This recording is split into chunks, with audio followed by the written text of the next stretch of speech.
Throughout history, photography has been questioned as a viable art form. Throughout my work career, I've had the same question. I was born in Toronto in 1961. The first location that I lived at was on Ulster Street in the Annex area of downtown Toronto. At a very young age, my uncle handed me down a Hawkeye Brownie camera.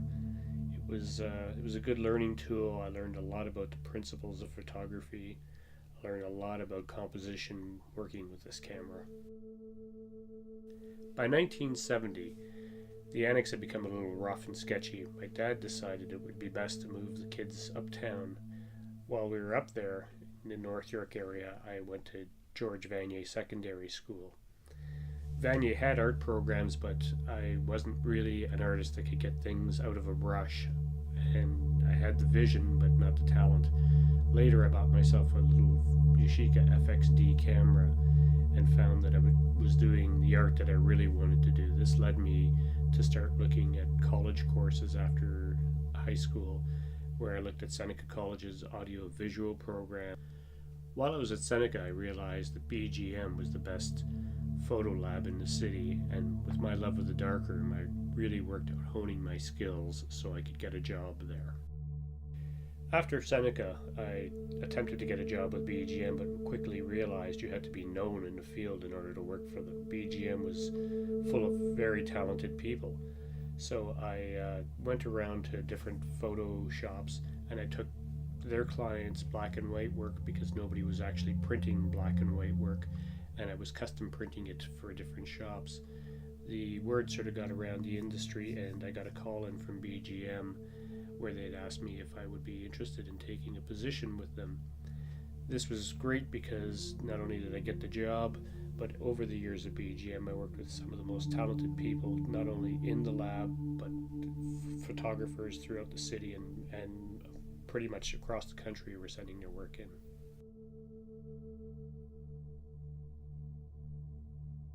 Betty's was the mecca for photographers, art directors, and all the BGM staff. It was very much like the Greenwich Village scene of New York in the 1980s. BGM was working closely with Kodak, who was pioneering digital photography in those early days. And Kodak used to send us their digital backs that we would put into Nikons and into Sonara 4x5s.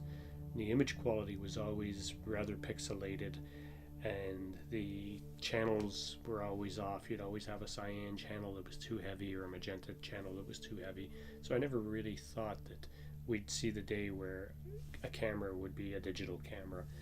But by mid-1990s, all of a sudden the industry took a sharp turn and things started going digital.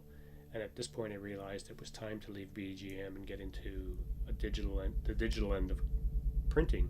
And so I went to Imaging Excellence, where we started doing mostly advertising work over the gallery work that I used to do. So I had lost all track of what photography was or its value was anymore, and started to believe that photography was dying.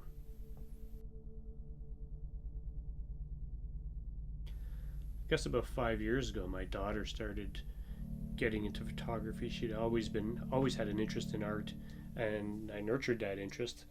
But when she decided that she wanted to get into photography, I was kind of against that because I was certain that the whole business of photography was dead. And then over time, as she got into this and had some shows in galleries, and I sort of started to look at the gallery work and what was going on, I realized that photography is far from dead. There still is a striving business there. It's just more of a niche market than it ever was.